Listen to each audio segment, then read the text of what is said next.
This is your predicted lineup for the big clash tomorrow night at the Tottenham Hotspur Stadium. Tottenham against AZ Alkmaar. It is now do or die, not just in the Europa League, but for the season as a whole. And it's a massive game, and I can't stress that enough. In terms of the injury news, what have we got going into it? Yeah, so as confirmed, we send the update. Dan, so out of this game, wasn't seen in training today as well. They did the open training. Obviously, he's unavailable. Richarlison battling to be fit for the first team, but not for this game, and probably not for Sunday either. More likely the international break. But positive news that he should be back soon as well, because we could do with some of his kind of stuff off the bench. And in better news, Ben Davies back fit and available, and was spotted in training. And seeing as Danso is injured, it's good to get one back. It's 1 in, 1 out. That's how Tottenham do things. So yeah, really good to have Ben Davies back fit and available, and probably be on the bench for this one.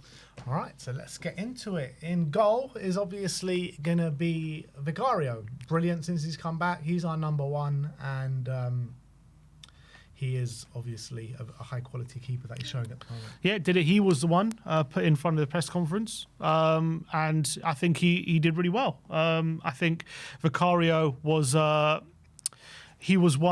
was asked about, are the players still behind Ange, all these different things. He was saying absolutely that he is. So I think he's had a really big part to play in that first leg. Really important, and I think it's going to be really important that we make sure that we're not conceding any more goals, because if we concede one, all of a sudden we need 3, so it's going to be a big problem. Yeah, so obviously we're going for a 4-3-3 formation. So in the back line is a really interesting situation, because it kind of threw me, the fullbacks that he went for in the weekend against Bournemouth, because he went for Pedro Porro on the right. He went for Pedro Porro on the right and Jed Spence on the left. And I thought that's what he was going to go for in this Europa League game. And he rested Udogie, which makes me feel like Udogie will start a left back. I think he will. And the question is, who starts a right back then? Big question, because Porro, I thought, was missed in the first leg. Spence has been our most informed fullback, but he does need to rotate. He does need to keep things fresh, and obviously Udogie didn't start on Sunday. So in the first leg, he did go with Spence and Udogie. So does that kind of imply they're our first choice at the moment? Yes, but obviously we had a very poor game. Nothing to do with them two specifically. I think you can't really leave out Spence at the moment. But then again, we miss a lot on the ball when Porro's not on the pitch. So. I read a stat just before coming live that in the last 4 Premier League game weeks, no defender has made more chances than Porro. Yeah. I don't know which way he's going to go, to be honest. I think Destiny's definitely at left back. Yeah, I think he's the one. Obviously, he's the freshest, so I think he's going to play here. It's just about who goes right back. I mean, I'd probably... What my ideal pairing would be is Porro and Spence, and leave Udogie on the bench. But seeing as Udogie was on the bench on the weekend, I just don't see how he doesn't start, kind of thing. Yeah, I was surprised. This is why I was surprised he went for Spence and Udogie in the first leg. I thought he was going to go for Spence and Porro, then go Udogie Spence against Bournemouth, then bring back Spence and Porro in this one. But he didn't do that. Is he going to leave out Porro? When I do think, his creativity will be needed. But then again, Jed Spence is in great form, and I think he obviously has his own qualities. But as well, some people are saying at the moment he's not as good on the right as he has been on the left in recent weeks. So it's true. And I actually do think Spence has had a bit of a dip the last couple of games. So, but I think there'll be uproar if he leaves out Spence. That's the thing, especially if we go out. There'll be uproar, but if we go through, no one's going to care. No, but if we go out, people are going to be, how can he leave out Spence? And people are going to look to that decision. I've got a feeling he's going to leave Spence out. Put him on the bench. I've got a feeling he might do as well. I think he will start Porro. So go for Porro. Pedro Porro at right back. We're facing the wrath of everyone shouting at their computer screens and phones and wherever you're watching us from. We need his delivery. How are you leaving Spence out? How are you leaving Spence out? But we are going for Porro and Udogie at fullbacks. In the centre-back positions, I do think it's a return to the dynamic duo of Kuti Romero and Mickey van der Ven. Obviously, they both got minutes in the game on the weekend. Romero looked very rusty. Van der Ven looked fairly good when he came on. But I think, as I said in the post-match review, that hour that he got on those legs will do him the world of good, and hopefully we'll see a much better Cuti Romero. For sure, and it's going to be very important. Hopefully that rustiness will be out of his game after those mistakes he made really early on. Hopefully that's out of his system now. Van de Ven, he said, felt really good after the game against on the weekend against Bournemouth for the half an hour he played, which obviously is really important because that was why he was kind of left out against Elfsborg after he played 45 minutes. He said he didn't feel good after that game, so it's really important that Van de Ven got back on the pitch and didn't really feel any discomfort, which is really important. So first time we've seen this pairing since the December game. It only lasted 15 minutes on that occasion. Hopefully it lasts longer on this one. Yeah, maybe it'll last 20 minutes this time. Moving into the midfield, I think... We know it's no Bentancur. Yeah, Bentancur's suspended, so I think it's going to be Bergvall on the 6. You think Bergvall on the 6? Yeah.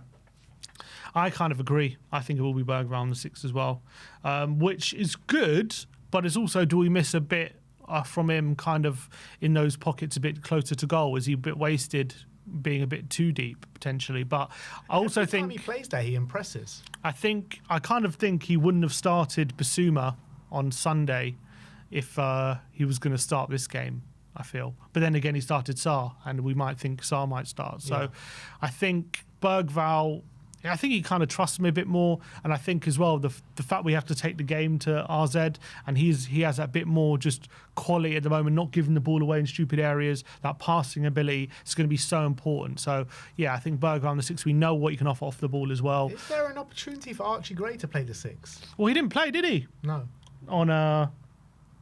So there is a possibility for sure, because you could say he was well rested and maybe we get an opportunity. The only problem I have with it is this the game to throw him in? Yeah, that's the thing. And also another question mark I would say is how much has he actually been training in midfield? In training when he's been playing centre back, playing full back, and all these things. And it's like, even if like we've saying now these fullbacks and centre backs are back, he's going to be a midfielder.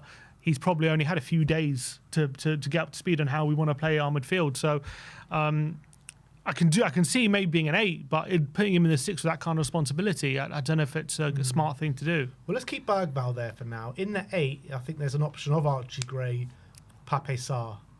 Archie Gray or Pape Sarr, really. Yeah. And Sarr obviously started on the weekend. I do kind of feel like he'll start again, but I feel bad for Greg because he doesn't deserve to be left out, and he does deserve a chance in midfield. Maybe he'll get that on Sunday. I don't know if because it's such an important game. I just don't know if it's smart. Maybe that's the only thing I would say. But I think on the back of Sarr's performance, because he was the best out of the trio by far, I think Sarr starts. Yeah, I kind of agree with that. So we'll put Sarr in. And then the number 10 position, who else? James Maddison. Yeah, James Maddison goes into the number 10. Again, really good cameo when he came on. He was really poor out in Alkmaar, to be honest, and I expected a lot more from him. But when we last had them here at home, he was really the one, being the pace setter, dictating the tempo of the game. Everything was going through him. So we need a similar performance from him like he had against Alkmaar early on in the season. 100%. So he ran the show that day, and he's obviously been doing the interviews before the game with Michael Bridge on Sky Sports, saying he doesn't mind taking the flak as long as people leave the likes of Bergvall and Gray alone. Well, don't worry, everyone's leaving them alone. They're playing well. No, we're not leaving them alone. We're giving them highest. Yeah, we're giving praise. So he's obviously he's saying he doesn't mind taking the flak at the moment as one of the senior players. He said he can take it.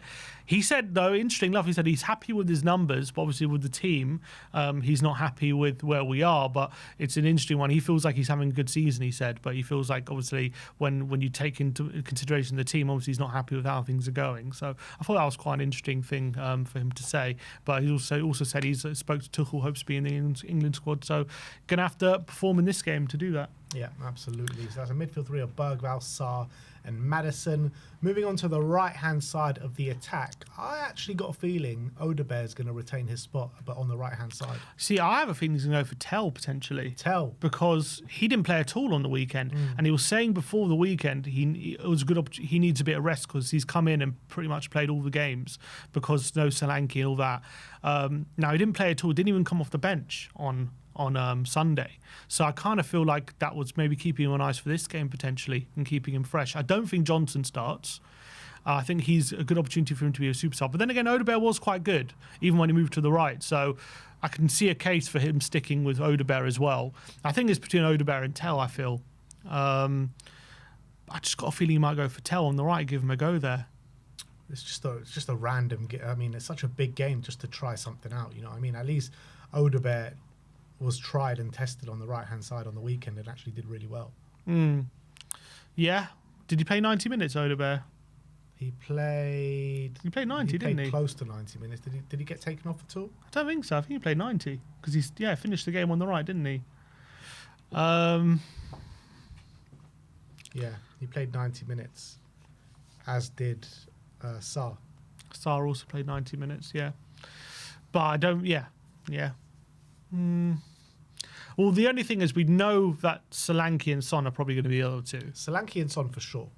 Yeah, Sonny on the left, Solanke up top. So Sonny was really good when he came on. Solanke, mixed game. It was a mixed game, but we need that skill set going into this. Go into every game really.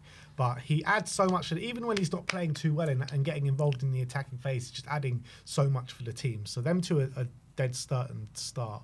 It's just on the right hand side. Are we going for Tell? Oh, well, let's go for Odegaard. He had a good game. He'll retain his place. But then I just feel like if Tell comes on, who's he going to come on for? Maybe Son. Well, it depends on circumstances in the game, doesn't it? I don't know if he's going to. Is he going to leave him out completely of 2 games in a row, seeing he's got no minutes? But I'm sure we'll see him at some point during the game. Be interesting. Obviously, we're also facing the possibility and probability, I would say, of Mikey Moore probably being left out again. Yeah, I feel for Mikey at the moment, and you know he had such a strong game, didn't he, when we last played them at home? It's kind of who do you leave out for him? Yeah, you know. But he's not even making match squads at the minute. That's what I'm saying. No, I'm talking about of the squad. Oh, of the squad. I'm saying he's probably not even going to be on the bench. Who could? I mean, Scarlett's getting ahead of him. Yeah, that's probably the only one. But is Scarlett probably even going to be left out now? Yeah. I don't know. Is there a bigger bench for Europe than there is for? There is a bigger bench for Europe, isn't there, than there usually is for the Premier League? 9 in the league. Is it a bit more? Is it more? I can't remember. So against Alkmaar, we had 1, 2, 3, 4, 5, 6, 7, 8, 9, 10, 11. 11. Okay, so maybe he can make the bench for this one. Was he on the bench in the first leg? Can't remember. He was, yeah. Yeah, he was, but in the Premier League he's not. Yeah. Okay. So yeah, I fully expect Mikey Moore to be on the bench for this one. So this is the lineup that we are predicting going into the big game tomorrow night. Vicario in goal, Porro right back, Udogie left back, Van der Ven and Cuti Romero in the centre back positions, Bergvall, Sarr and Maddison in the midfield 3, Odegaard on the right, Sonny on the left, and big Dom Solanke up top. When is the last time this back 4 started? Was it Chelsea? That's mad, isn't it? And but we didn't even have Vicario then. So we didn't have Vicario in that game. Yeah. So the last time that 5 started, was it maybe Ipswich? Was that game at Ipswich? No, because Dragoshin started that game. So probably the game before. No, the game before was Europa League game. So the game before, was it maybe Villa? But even then, I think Dragoshin started. I think Dragoshin started the Villa game as well. It's mad to think about when the last time these guys all started together. Let's have a look. So the last game, I don't know, it was even before Villa because Van der Ven wasn't there for Villa. Yeah, I was about to say, so was it City? No, because City in the Cup, Van der Ven played at left back and then got injured. Dragoshin started that one as well. So either way, it's a very long time ago. Was it Old Trafford? No way. When we won 3-0 at Old Trafford. It could very well have been Old Trafford. So it wasn't Villa, City in the Cup, Palace away maybe. Was it Palace away? Yeah, Palace away was the last time we had that back 5. That doesn't bode well. We lost 1-0. But look, that is the lineup we're going for. Let us know in the comment section below. Do you think Ange Postecoglou will go for a different lineup? But let us know your thoughts in the comment section below. Let's get this off